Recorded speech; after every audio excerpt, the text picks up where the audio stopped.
For our COBT listeners and viewers, it's Maynard, Jeff, Todd, and Mike here with a fun friend of Veriton, Dr. David Gattie. He's an associate professor at the University of Georgia and the College of Engineering. He's also a senior fellow at the International Trade and Security part of the university.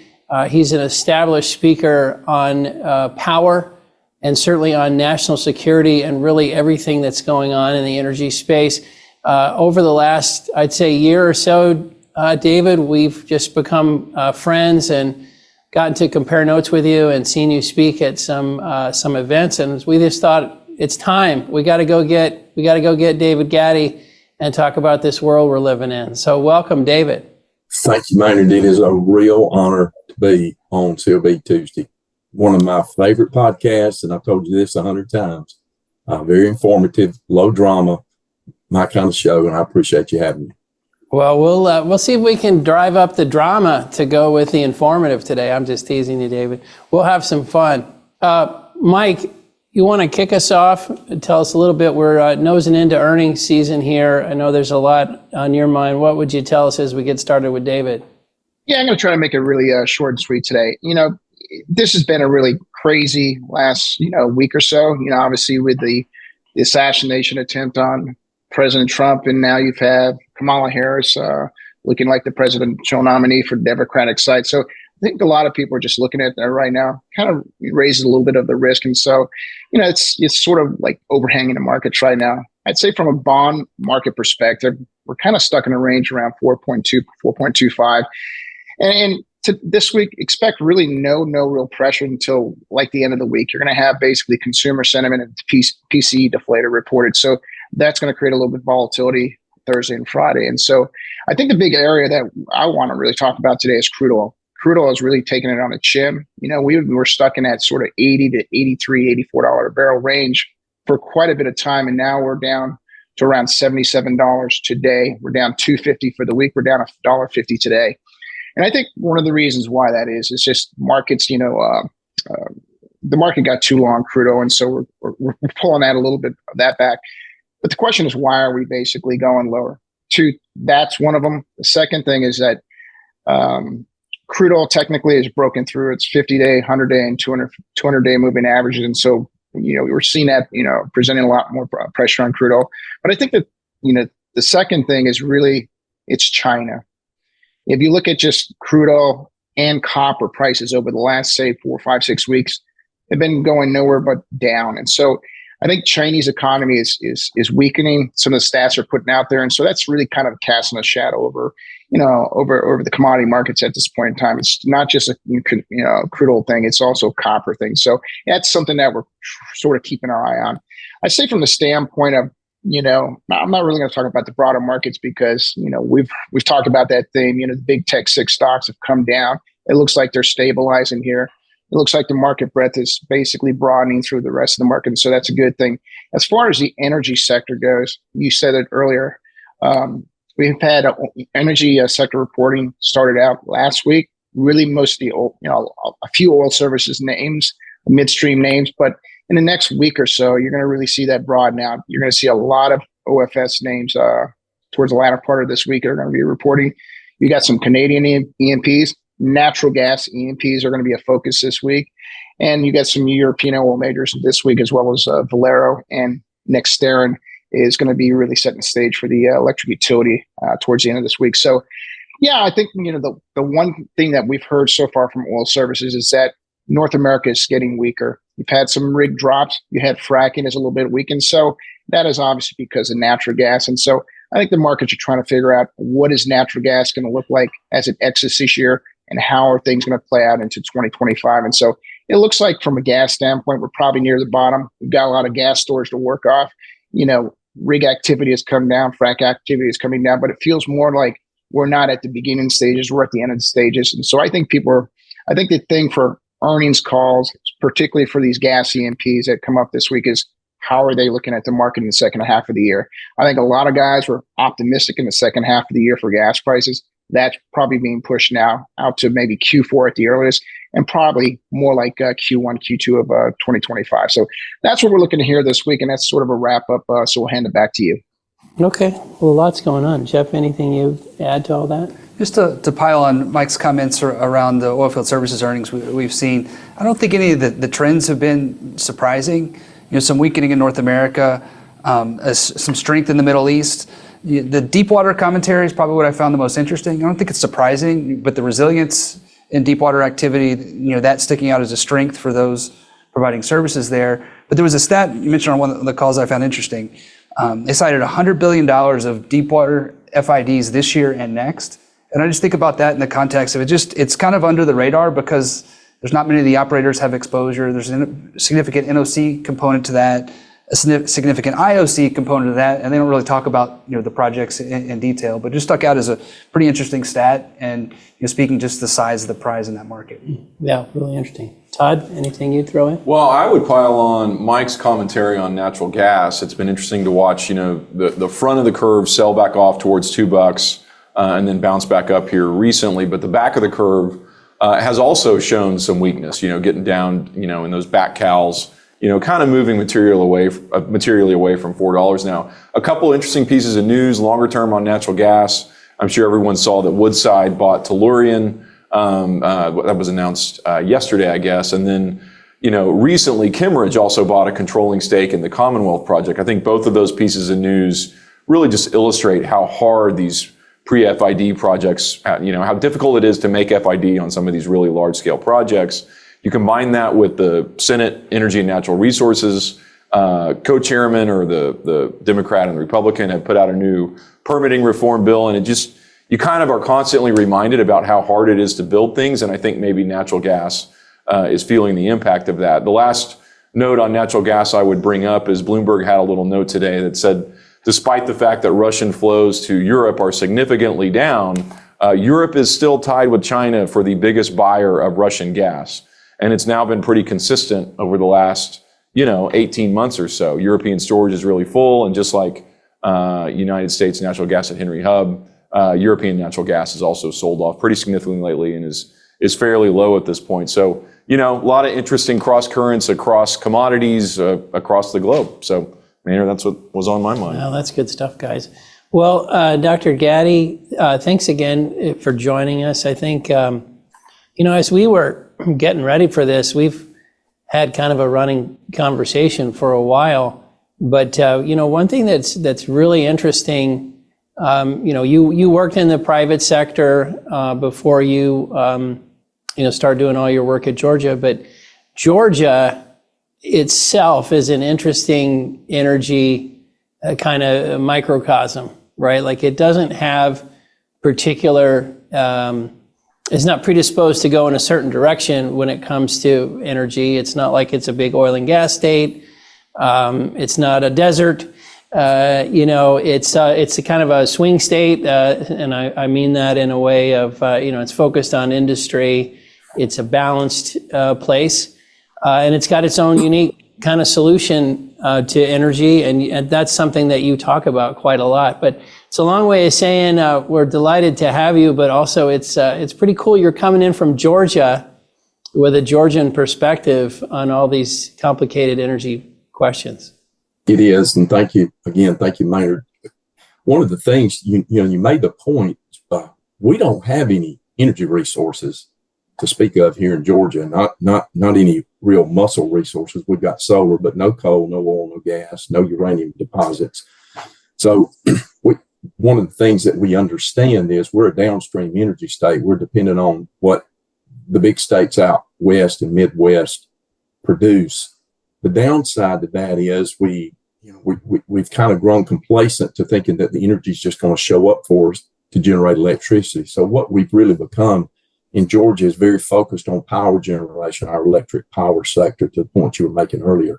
So we're thinking about that very long term. And I think some of the things that you probably picked up on in some of our conversation, we're really I think we're probably the only state in the country that's offsetting baseload coal with natural gas, a reduction in baseload coal. We're not shutting down all our coal plants. but a reduction in baseload coal with natural gas, with nuclear, with renewables, in particular solar. We're building out an EV manufacturing sector, a battery sector, even a solar panel recycling sector. But we're really trying to focus on a very long-term view of things. And I think that's part of some of the issues that we're dealing with just across the country. We are very blessed and fortunate here in Georgia that we've got a state legislature, that we have a public service commission that does see things long-term, looks at children and grandchildren, not just the current generation. So, yeah, we've got a different perspective, but I think it's cultural for the most part right now, Maynard. It's part of who we are. Question is whether or not we're going to be able to sustain that vision long term. And one of the things that, looking at some of your papers and presentations and stuff, David, it comes across that Georgia's landed in a pretty good place in terms of cost and reliability. Do you mind just, and obviously Vogel, it's famous what the state and Southern Company have done there. But Mama, give us a sense of how the energy sector is performing there. And also, when you say making long-term decisions for our grandchildren, a lot of times I think people think that's an environment comment, but it's also a cost. It's really a cost comment too, but hit on some of those issues for us. Yeah, I'm glad you clarified that. So what we've got, what we have in Georgia, and I think I've got some illustrations of this, but what we have in Georgia, which is different than what you have there in Texas, we have a vertically integrated, regulated market structure for our IOUs here, for our investor-owned utilities. So in Georgia, that's Georgia Power. That means they own the generation assets, the transmission assets, the distribution assets, and they are responsible for all things therein: price, reliability, emissions, and everything. So that model goes back to the 30s, 40s, and 50s in the state of Georgia. And we've held on to that even during the times back in the 90s of deregulation. And some gas markets are deregulated, and several of the states have deregulated their power markets. Georgia didn't. We stuck with what we had. We stuck with what's been working. But as a part of that as well, our state legislature mandated, I can't remember the year, but it was sometime back in the 90s, that given this vertically integrated regulated structure, Georgia Power is going to be required to develop every 3 years an integrated resource plan that looks out for the next 20 years. So that investor-owned utility aspect of our state power sector is required to look out long-term. The other two arms of our power sector in the state of Georgia are our co-ops. And I think Jeff was mentioning earlier that he was out at a presentation I'd given in Missouri. But in Georgia, we have one of the more robust cooperative utilities in the country, and our generation and transmission arm of that, Oglethorpe Power is the generation part, and Georgia Transmission is the transmission part. They kind of form their own, not formally vertically integrated for the co-ops, but they still function as a vertically integrated family of companies that provide, generate, and transmit and distribute power in the cooperative sector. And then we have the same model over in our MEAGs, our municipalities. But those three there, Maynard, across those three horizontally, our IOUs, our cooperatives, and our MEAGs, they also, while they compete in certain large markets for commercial and industrial business, they are on Team Georgia when it comes to reliability, long-term security. That is, we don't draw swords when it comes to long-term integrated resource planning. They do the same things as the IOUs do. So that's part of the culture that we got in Georgia.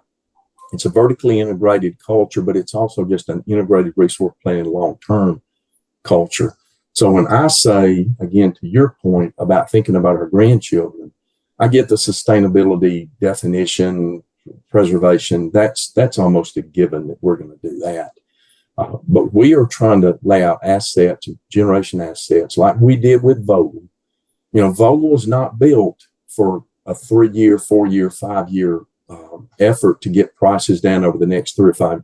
It was really built as a 5-6 decade asset that we could use to attract business and industry to come into the state, where they saw that the state of Georgia was committed to long-term reliability and energy security.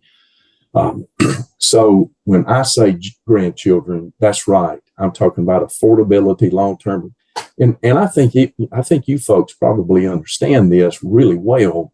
When you talk about a nuclear plant, the return on that investment is really going to be long-term. Once you pay off the capitalization up front over maybe 30 or 40 years, once you get on the back end of a nuclear power plant operation, things are really affordable, very cheap, very inexpensive, but you still maintain that same reliability. And that's a tough sell when you get out today to talk to current ratepayers that we have to think about these things for decades, not just the next 2 to 3 years. Electricity is not just a market commodity; it's a necessity. God, boy, a bunch of questions come up as you're going through that. You've written a lot on nuclear, and we'll maybe attach a couple of your nuclear papers when we send this out. But how did Georgia resist deregulating its power? Do you know? You must know the history of that, because so many places did. And I'm not saying good or bad. That's an interesting feature. It was a case of our existing power sector, and at that time it was primarily Georgia Power, which is a subsidiary of Southern Company, and our cooperatives, our state cooperatives. I think, Maynard, we have 49. I may be wrong on that number, but they already were in a position of providing affordable electricity and reliable electricity, that it was really a matter of, it ain't broke, don't fix it. So sorry to interrupt you, but so the key was it was already inexpensive. So the argument we need to deregulate to make it cheaper couldn't catch on. Is that fair? It was at least an easier argument for us than it was. It sounded attractive. That is, if you open up a power market to market forces, what you should get out of that is you should get lower cost electricity. For some reason, that didn't work out, and there are lots of things embedded in that are really outside of my lane.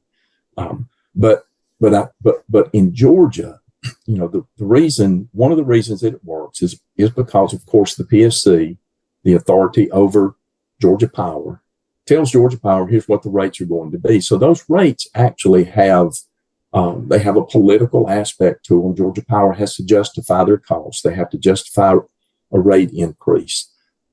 But at the time, and what just hasn't panned out is, or at least what has become evident, is that for whatever reasons, electricity doesn't respond to market forces in the short term or the near term, the way that things like produce and fruits and vegetables and tires and shoes and other things do.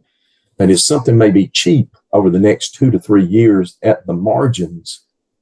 That is, subsidized solar may be less expensive, natural gas may be less expensive, but over the long term, 5, 10, and 15 years, when you talk about a diverse resource base, that's not necessarily going to be the case. So the state of Georgia actually trusted our power sector and our Public Service Commission to always do what was in the best interest to optimize for reliability, affordability, and emissions, instead of structuring the market to chase one of those. And the deregulated market structure prioritized affordability, which meant reliability was going to take a back seat to it. And so would emissions as well. So it was a pretty good argument that we put forward in the state that we're going to optimize for all three and not prioritize only one of those. When you think about regulated versus unregulated, let's say you've got regulated, it's going to respond to the leadership it gets from the PUC and the governor If you have unregulated, it's going to respond to the rules that you set up around your unregulated. So in a way, those are, whatever your system is, it still comes back to what's the leadership, guiding people to, and kind of whatever decisions you're making, how you're prioritizing things. You can't get away from, you got to have good leadership around these questions. If a lot of people could comprehend exactly what you just said, Maynard, I think it would make a lot more sense. Because if you're going to have a deregulated market, it's going to be just absolute free market, then nobody steps in to say or do anything. You don't have any political input. You also may not have anybody overseeing reserve margins, which I think is a lot of the issues you're dealing with there in Texas. So I think your point is right dead center, that if you're going to have political, not interference, but political input on it, well, then it's not a market. It's not a free market. It's not a completely free market like perhaps was envisioned in the beginning. So what we chose to do in Georgia was, well, we would rather the Public Service Commission be the ones who are actually being the overlords over our IOUs to make sure they're playing fair. But your point's well taken, Maynard. It's actually central to the argument. California is kind of regularly doing this. It's not working. So the legislature steps in, and at some point, they have a regulated market. It's not deregulated anymore. Touch one hard question for us, David. How do you get on the PUC in Georgia? It's an election. So we have 5 public service commissioners. And each one of the commissioners has to reside in one of the 5 districts, but it's a statewide election. So if you're running for public service commission seat in whatever number 1 up there, you have to live there, but it's a statewide election. So you run for office. That's what you do. And you know these structures better than us. Is that typical of PUCs? I don't think it's necessarily typical. I think in states like South Carolina, it's very tied with the legislature. The legislature appoints or goes through some process there. It varies from one state to the next. It may be that they only are voted for or voted in office within their particular district. But no, I don't think what we do in Georgia certainly is standard by any means. Yeah, David, great to have you on the show. Yeah, I know we're going to probably get around the data center growth and PUC and stuff like that, but I really want to concentrate on, you've been at University of Georgia for 18 years as an associate professor. Maybe kind of discuss how your students, how their attitudes have changed really as it relates to fossil fuel, additions to energy like fossil wind, stuff of that nature. Have you seen the thought process, the attitudes changing, say over the last year or 2 or last 5, just kind of where we were and where we're going, and where we are now and where we're going? If there's any things that you can really pick up there and to make us feel good that everyone's thinking about not eliminating certain fuels, but adding to certain fuels. I really appreciate that question, Mike. So I teach two sections of students, 2 kinds of students. As an engineering professor, I of course have engineering students. I teach sophomores and I teach seniors. I also, in my graduate world with the Center for International Trade and Security, where we've got an energy security track, we have students in the Master of the International Policy program. I teach policy students. So we kind of got the left brain, right brain thing going there. The engineering students, interestingly, in the sophomore class, and that sophomore class is focused on energy issues, for the most part, power generation. They do come in with a strong bias against fossil fuels. This is not necessarily a criticism, but it's a given almost that fossil fuels are just bad. I'd say probably 85% of the students just assume or default to, we're getting off of fossil fuels eventually. Most of them in Georgia are focused on solar because that's the only one we've got. A lot of students interested in solar panels.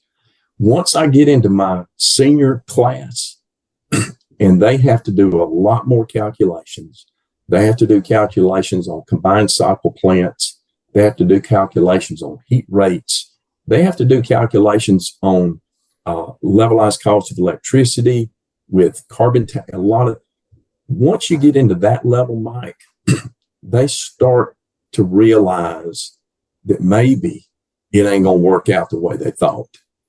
So I'd say that by that time, they have started to pretty much face reality that it's, at least in their minds, it's going to take longer to get to where they think we're going than it is on the near term. The ironic part of this is the right-brain students in my Master of International Policy, they latch right onto it. They probably understand energy security and national security as well as any students that I have on that campus. Even though they probably are opposed to fossil fuels on the basis of climate change, once they get into the real world context of geopolitics, competitive strategy with China, with Russia, their sense of understanding of what's going on in the world as it is, they're able to separate themselves from what they wish they could do to what we know we better do. And Mike, kind of to your point, they are not averse to adding resources rather than trying to displace resources. So it's a real interesting dynamic to me, because 15 years ago, I would have thought it would be completely backwards, but it's not. So I think there's some optimism. I just don't know what's going on necessarily in other programs and in other classes. I'll go real quick. One of us will definitely come back to the energy security angle here because it's fascinating. But I want to go back to the market design thing for just a second. As you were talking, I thought, we've kind of had now, 25 years of evidence around how certain systems have worked and how other systems haven't worked. Could you maybe just talk to the audience a little bit? I know you've done a lot of work around sort of national pricing, and maybe just tell people, well, what areas are doing better? What areas are doing worse? Which designs have you seen that have been better? I think it's unique that Georgia has said, nope, we're sticking with this vertical model, whereas most of the other regions have really tried to do something new, and I'm not sure how effective it's been, but I have a feeling you might have some thoughts on that. Maybe this would be a good point or a good time if we could, trying to pull up a couple of slides here. So these are the regulated markets throughout the U.S. And a couple of things to note here. This is the one I presented for Georgia, the red dotted line. And these are retail residential rates only, just retail residential. The red dotted line there is the national average since 2001 for all of the U.S. And Georgia is that black dotted line. The couple of things to notice here is that generally the regulated markets here are below the national average. And I always have to point out that that's Vermont up there because it's somewhat of an outlier. But also notice how tight those lines bunch up together, those trend lines are. They're very tight and below the national average. So, and now if you look at the deregulated slide here, notice that the y-axis is the same y-axis, but you'll also see the red dotted line, the U.S. is still the same average.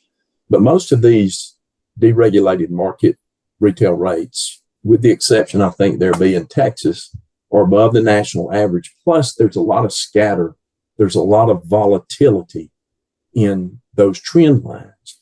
I would not stand up and preach or swear that that is a causation issue. Yeah. But it is certainly a correlation issue. And if the deregulated markets are supposed to return lower rates, they haven't. And also in those markets, in several of those, are some of our more critical reliability issues in Texas, in California, and most of those deregulated markets are up in the Northeast where they do have issues. So my only point here, my contention here, Jeff, is that the regulated market has worked in Georgia. I think it's worked in several other states as well. And I don't think the deregulated market model has returned the promise. It's pretty much just an open-ended question, because so much of what you've written has been in and around, particularly nuclear and its relation to national security. So I think the energy world talks a lot about whether they talk about it as a trilemma or a three-legged stool or whatever around energy reliability, affordability, and impact. I think you've made some really interesting points inserting security and national security into that discussion. So versus asking a question, I'll kind of just give you the floor to kind of take this where you'd like to. I think this is probably the part where I just get the most either excited or ticked off or whatever it is. I'm not really sure here, Jeff. But the national security aspects of what we're talking about here, not only around nuclear, but just around energy resources in general. Usually when you don't get what you want in a political argument, you say it's a national security issue and you have that conversation.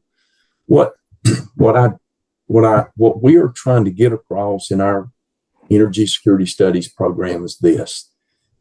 There's a proposed energy transition out there, and it is targeting fossil fuels, moving away from fossil fuels to a greater dependency, if not entire dependency, on renewable energy. Our contention here is that when you tinker around with the energy resources that our economy, our industrial economy is built on, you impact systemically our industrial base and all the technologies that comprise that industrial base. We are pushing that any energy policy in the U.S. should first and foremost prioritize whether or not that policy gives us a competitive advantage over our strategic competitors. That has been the rule for energy policy in the U.S. since we discovered oil, gas, and coal. It has always been about, does it position us with an advantage, a competitive advantage? So one of the questions that I always like to ask is, at the end of this energy transition, as our industrial base shrinks, both in resources and technologies, China's expands, Russia's expands. Are we in a stronger industrial competitive position, or are we in a weaker one? So to your point, Jeff, when it comes to nuclear in particular, this resource is not just, this is not just a climate change resource or a low carbon resource. This is a technology that partnerships, multi-decade partnerships are built around for 50, 60, and 70 years.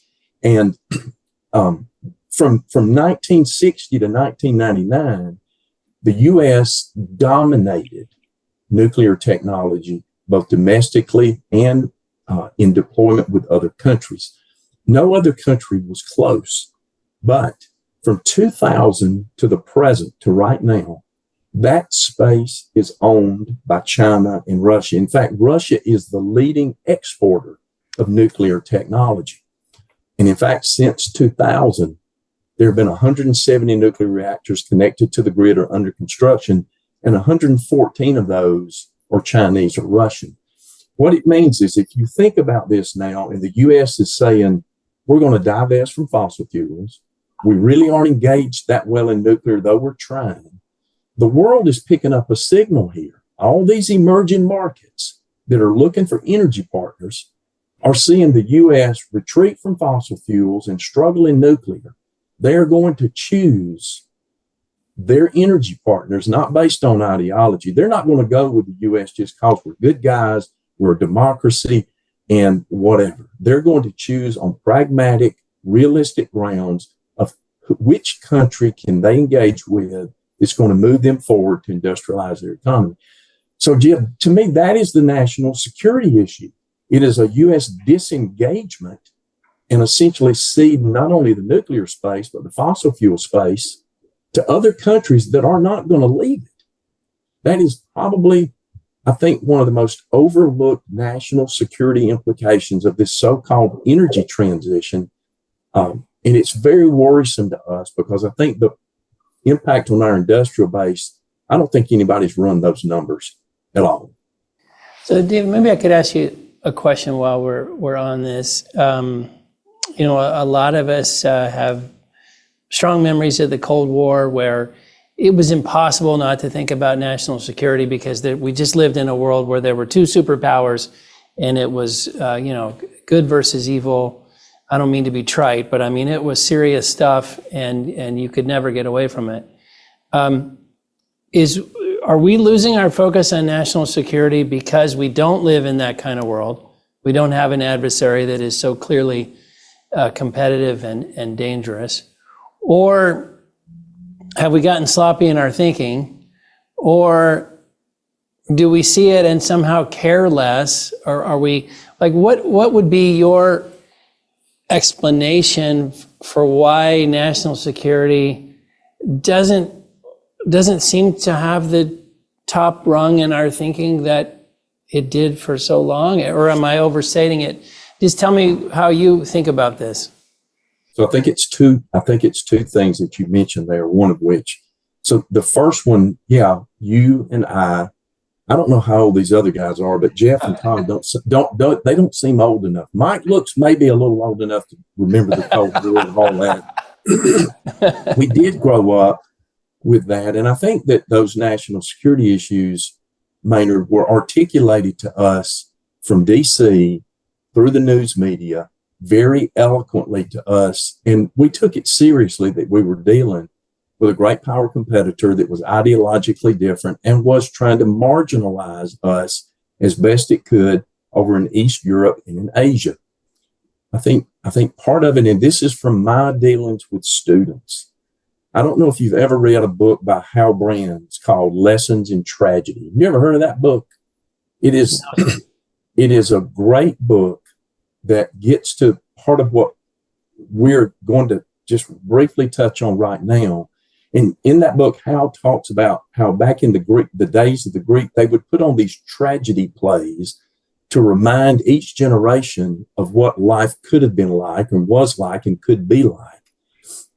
And what he refers to it as is contemporary amnesia, that America just does not have any recollection for the most part of what it is like to be in a strategic competition. I venture to say, Maynard, that if I asked my engineering students to explain to me what strategic geopolitical competition is, no clue. They wouldn't have any idea what that is. But we have been so distant from that. And I think we cashed in our peace dividend far too quickly. And we've let our guard down. And we really did trust the 90s to be the era of history has ended, globalization, global economies are going to now organize us around economic efficiencies. And I think Stephen Hadley and William Burns both have testified before Congress that we are simply out of practice when it comes to thinking strategically, to thinking about geopolitical competition. We just don't think that way anymore. Not only down in the general, the weeds of where you and I live, but even up in DC as well. So I think that's probably the big core. I think what's driving the current generation, because I think we all want to somehow be a victim of something. We've got to be a martyr. We've got to carry a burden. It is climate change. And that has become such an overwhelming existential threat that that's what they're locked in on. That if we don't solve that first, whatever the word solve means to them, I don't know, then nothing else really matters. They're obsessed with that right now. That has been pretty much built into their DNA, I think, since kindergarten. Where we grew up with the Soviet Union, they have grown up with climate change. And that's what they're focused on. And the bad guy in there is fossil fuels.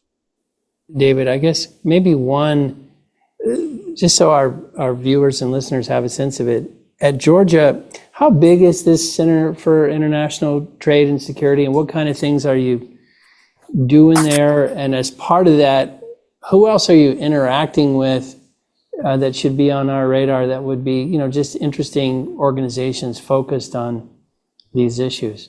So the center, and I really appreciate you letting me kind of plug the center here for a second, Maynard. Thank you. The Center for International Trade and Security is housed within our the University School of Public and International Affairs. And it's kind of distinct because we not only do traditional research and teaching, but the center really emphasizes policy and public outreach across 3 particular domains: energy security, strategic trade, and human security.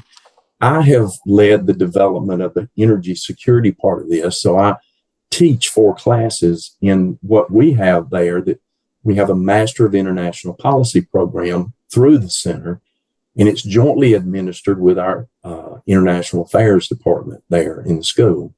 But what we do is we prepare students to work all across the national security enterprise. And while we give them specialized knowledge, at least I do, in things like nuclear fuel cycles, advanced nuclear reactors, power generation, they also get training or teaching in nuclear weapons systems. We really aren't educating just specialists. Maynard, we are actually more focused on building generalists with specialized knowledge, but strategic thinkers who can really think across all of those broader security issues. And the 2 guys that I work with, Justin Conrad is the director of the Center for International Trade and Security, and Josh Massey is the director of our Master of International Policy program. Those guys, all the things that I have talked about today, they get every bit of it. They understand it. They have been an oasis for me to finally land and talk about these things, because it's not been well received, as you can imagine, within academia, to talk about things that may slightly sound pro-fossil fuels, but really what we're talking about is pro-energy security. The one other person that I would maybe kind of direct you towards is maybe a future guest is Mike Hewitt. Mike is a retired Rear Admiral, works with a company called IP3. They are a global company that works, trying to get nuclear deployment in working with allies to get nuclear, particularly advanced reactors and small modular reactors. They are just simply working in the nuclear space to advance America's nuclear programs. Mike and I, you've probably seen some of the papers that he and I have co-authored. Mike is a dear friend, a good friend, as are Justin and Josh. But Mike is a sharp guy. Of course, anybody who's a retired Rear Admiral got to be pretty sharp and got to know something's going on. But he's really got his hand on the pulse of what's going on in the world right now. He has spent a lot of time in Ukraine over the past 2 years. Oh, that's a great idea. It jumps out in the title, the Center for International Trade and Security. Nobody's talking about trade anymore. In fact, to bring up free trade or pro-trade or, this is a throwback concept that seemingly nobody's talking about anymore. And I was in a conversation recently where somebody said, when you send goods and services across the border, you're less likely to send tanks. and I may have the quote kind of wrong, but the notion was trade is good for everybody for all those economic reasons, but also for security reasons. Is there a commercial for trade and the free trade system that you might give that none of us have heard in a long time? So probably not. But okay. I'll tell you what, the trade aspects of what we focus on in CITS is what we refer to it as, is ensuring that those imports and exports are not violating anything that may raise itself as a threat to our national security. So it's not so much looking at trading agricultural products and household products and things. It's really looking at security type trade issues that might be problematic across our national security enterprise. I see. Yeah, David, one of the interesting things and, fascinating things you talked about was this lessons in tragedy by Hal Brands. And I think one of their main points is Americans have kind of lost their sense of tragedy. And the reason I thought that was fascinating, you mentioned that, is we see basically electricity growth over the last 20 years is like 0.5%. And depending on what you look at, it's going to be multiples of that going forward. And it really kind of strikes me that, we're really going down this electrification angle so quickly that we've forgotten that there's going to be a lot of potential screw ups along the way. We're not going to probably reach our goal. There's going to be outages, stuff of that nature. Maybe talk a little bit about that, from the standpoint of not only your students, but just policymakers. Do they understand that, yes, electricity growth is going to be great, but we've never done this before. It's going to be fraught with mishaps, and there's going to be some electricity going out. And how does that basically, play out in form of just the PUC with voters, et cetera? Mike, I think as far as the policymakers go, to answer your question a little bit directly up front, I don't really think they've got a good feel for that surge of demand that's coming. I think one of the reasons, and I think that some of them may promote that there's going to be a problem, and that's probably their politics that are doing that. That is, if they are pro-fossil fuels, which I'm a pro-fossil fuel person, and I hear some politician that's anti-fossil fuels, I'm going to promote that we're going to have some power demand issues coming down the road. But if we just set that aside, no politics involved, I still don't think they've got a real good feel for the demand that you're talking about.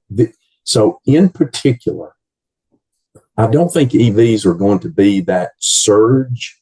I think they're going to trickle in, mainly because you cannot surge a system with a demand like an EV unless you've got the infrastructure set up to actually charge it. So I don't see that being a surge.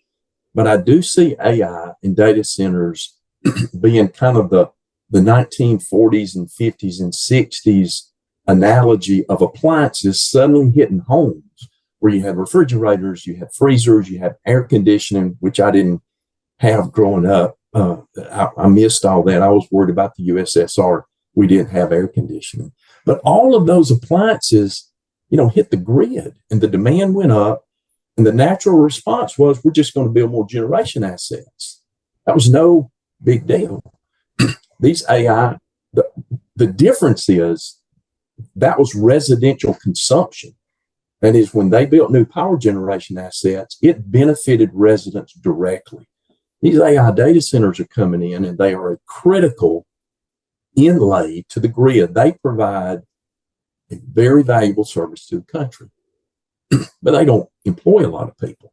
And so if this is going to require new generation assets, the concern here is it cannot put upward pressure on prices, because residential folks don't deserve and should not have to pay for that.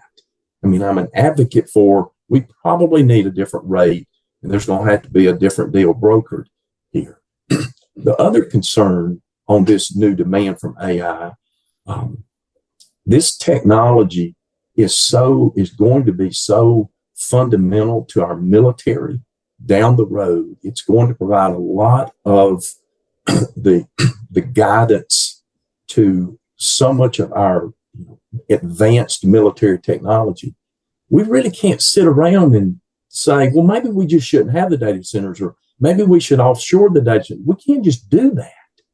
China is not sitting around wondering, how are we going to power our grid and keep those data centers and AI systems going? They're going to pump every coal plant and gas plant and nuclear plant they have. And we're going to sit back and try to make sure that we don't emit CO2 somehow. And so, Mike, I think your point about this demand coming, I think quantitatively, I don't think we really get it, but qualitatively, what that new sector being AI and data centers is, I don't think we understand the importance of those data centers and how important they're going to be to the future of the country. I've talked with some folks up in DC and asked, when data centers knock on a state's door and they can't come in, and they do that 50 times, what do? Do they go to Canada, Mexico? Do they go to Europe? Well, surely we're not fixing to do that. We're going to have to face the reality that we need muscle in our power sector to generate electricity. Going back to the nuclear issue and building nuclear power plants, in the energy world, I mean, we talk about Vogtle all the time and expensive and over budget, but how does the average Georgian perceive that? Do they How do they feel it? Do they even feel it? Or do they just think, oh, that's great, we've got a big new nuclear plant built? Like, what's the public perception of that from people that actually live there and frankly are in that rate base versus all the rest of us that kind of watch from afar and talk about it?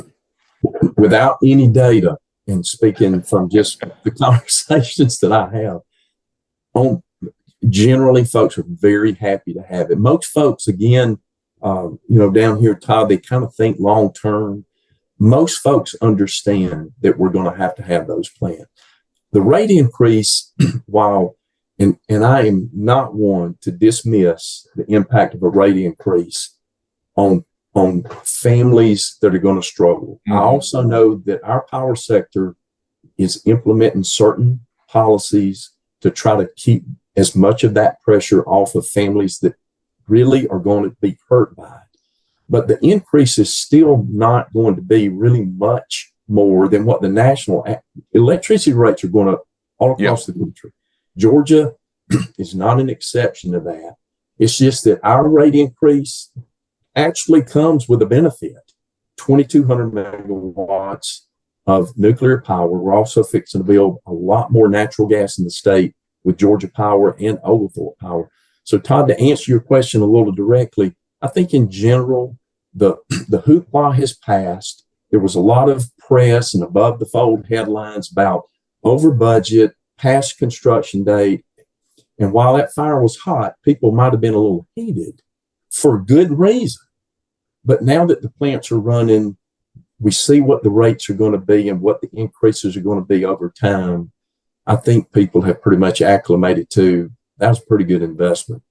And David, to stay on the nuclear topic, what we talked about in our last question around national security, that all made perfect sense. Aligning, as we potentially export our technology to our friends around the world, that's a century-long relationship. That all makes sense. As you think about the implementation of that, one of the things I think we collectively have struggled a little bit interacting with the nuclear community is that I don't know if this is the right term, but like the commercial DNA, I think is a bit lacking, and it doesn't seem to be about how do we make things better, cheaper, faster. Too often it seems to be seeking government backstop or support. So is this nuclear development over the long term? Do you see that? Should it be more government driven?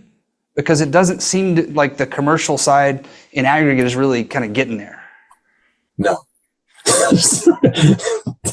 Not more government driven. In fact, I would say not even a little bit government driven. I think there's absolutely, this is a national security issue. So at that point, Jeff, this should, the cost of whatever the national security value proposition for this is, should be spread out over taxpayers, not ratepayers.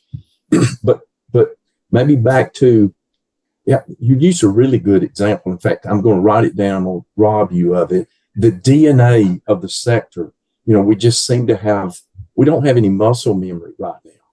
So I'll suggest that we've got a couple or three issues that we're dealing with, and I think it's really hard for us to face it. If we go back in the 60s, 70s, and 80s when we were building nuclear plants, we built a lot of serial numbers 001. We didn't get up and we're building serial number 27 for whatever reasons. We just had a lot of different reactors. I think what we have got to come to grips with, and this is something that I pointed out in a paper that I published in the Georgetown Journal just a couple of months ago, we're going to have to face the reality that we don't own the commanding heights in this any longer. I think what we should do, and I think the federal government should be involved in this, is we should have a competition because we've got two problems. We've got to come up the construction curve, the learning curve, and down the cost curve. And I think we ought to have a national competition, and we need to choose two reactors that have said, here's what we can deliver, here's the price point, and they win. They each build 20, 25, 30 of those reactors, and then the commercial sectors and others can raise their hand and say, we'll take those. But if we keep building Vogtle serial number 1 over and over, and then we build the new scale, and then we build Bill Gates is out in Wyoming, and we don't just for lack of better words, we don't pick two winners. It's not like we can't build a nuclear reactor. It's just we keep building little bitty ones and we don't get them to economic scale. We need to get past recurring engineering so that we're just working out on that 20% leg of what the improvements can be.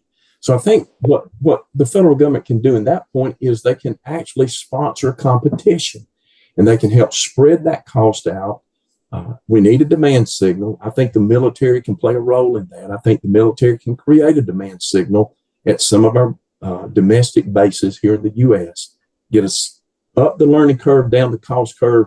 That way, Associated Electric and Oglethorpe Power and Georgia Power and others, it has been de-risked and they can step in now and it's not going to be incurred by their ratepayers. It has kind of been absorbed across the national taxpayer base instead. But we're going to have to face up to it, that we can't do what we did back in the 70s this century, because we're dealing with state-owned enterprises that are functioning as vertically integrated nuclear companies. They push a button and they build a reactor. We've got to change models. Well, David, this has been awesome. We knew it would be. We're kind of coming up on a full hour. You've been generous with your time. I've only got about 10 questions to squeeze in here in the next 3 minutes. No, in all seriousness, maybe one last one. One thing that we have been talking about in the data center space is that obviously, and really in the expansion of the use of power, these developments, is it's causing everyone, tech companies, both coasts, east and west, it's kind of getting everybody more into the discussion, and everybody's having to look at where are we going to get all this power, and everybody's realizing the sense of the problem. And it could lead to some better energy policy. It could lead to tech companies, taking the lead and starting to talk about the pros and cons, and there just could be some good things happen here. Is that what you feel call it the data center phenomenon? Do you think it's going to lead us in some better directions, which get us to some better policy, or is it going to make a bad problem worse?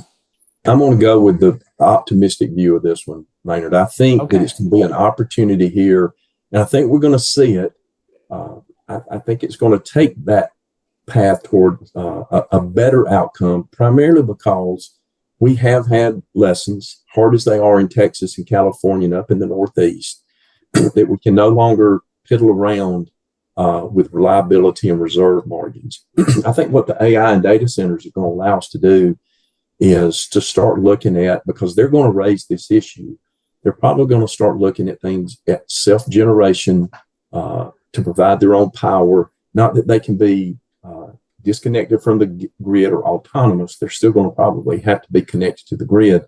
But I think to your point, what that's going to push us to do or require us to do is to come up with policies that, at least in my opinion, are going to step away from prioritizing decarbonization as our number one objective and reinstituting security and reliability as the number one objective.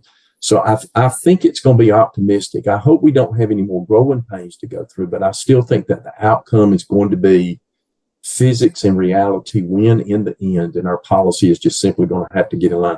I love what Miss Landro, Senator Landro said last week when she said Republicans don't accept the science and Democrats don't accept the math. I think we're pretty much at the point now where the math is fixing to kick in and it wins in the end after all. So I'm going to go with the optimistic part. Well, awesome. Well, you'll have to say hello to Mrs. Gattie for us. I know that one of the first times we talked, you said, "Oh, now I'm all stirred up, and Mrs. G is going to be mad at you."